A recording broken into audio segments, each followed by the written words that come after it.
Hi, in this video I'm going to give you a quick overview of some tactical tips for 1 hour skirmish.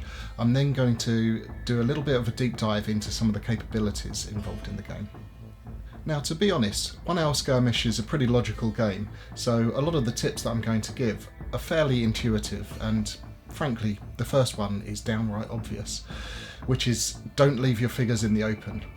If there's cover available, make sure you're using it. Hard cover like a wall is obviously much better than soft cover like a bush, but any kind of cover is better than no cover at all. If a model's left in the open, they've got a 50% chance of getting hit, which is really dangerous, so just don't do it. Get them into cover. The next thing to say is that because the Joker ends your turn immediately, take any important actions first. Don't wait till later in the game. So let's say you've got a whole bunch of guys that you just want to move to get into position, and you've got a machine gun that's got a really good firing position. You want to get him shooting. Now, if you spend, let's say, 6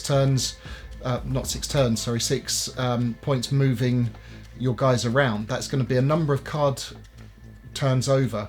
Any one of those cards could actually come up with a Joker, and if it does, then that's the end of your turn. So your machine gun then wouldn't get to fire, which, you know, isn't great.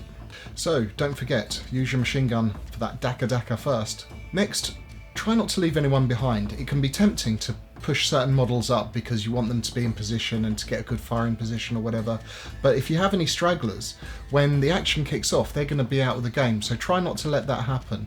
If you've got someone that doesn't move one turn, make sure that they're the first one to move in the next turn so that they catch up again. Finally, it's so easy to forget a model's special capabilities, but really try not to, and I know that whenever I've played, I've often forgotten a model's particular special capabilities in the heat of battle.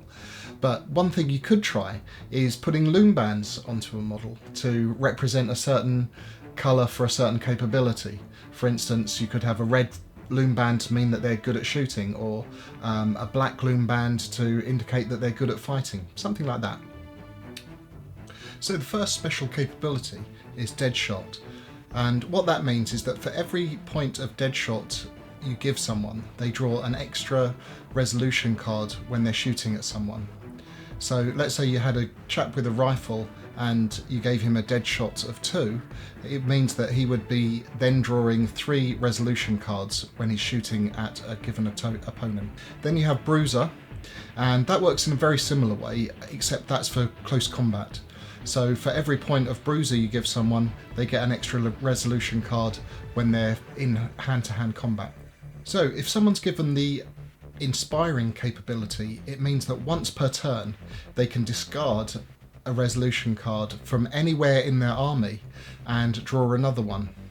I guess this represents someone saying, come on lads, let's do it, give it a good push or something, I don't know, something like that. So there's also the Lucky special ability. So what happens with this is when a figure's been downed, normally they'd come back on a black card and any red card would mean that they're dead. But if they're lucky, then that means that diamonds also count as them coming back okay, which means that they're only actually casualties if they draw a heart. Fast simply means that a model moves an extra 3 inches. I guess they're nimble and quick on their feet.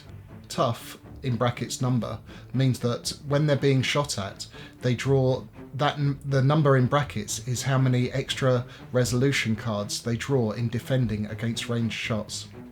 And Scout is similar, but only seems to apply when you're in cover. Now, I've only been playing 1 hour skirmish for a little while, and I'm sure there's loads of tactical tips that you guys have that I've not even thought of. So if you can think of any, please do put them in the comments below. Thanks for watching, and I hope you've enjoyed it. Cheers, goodbye.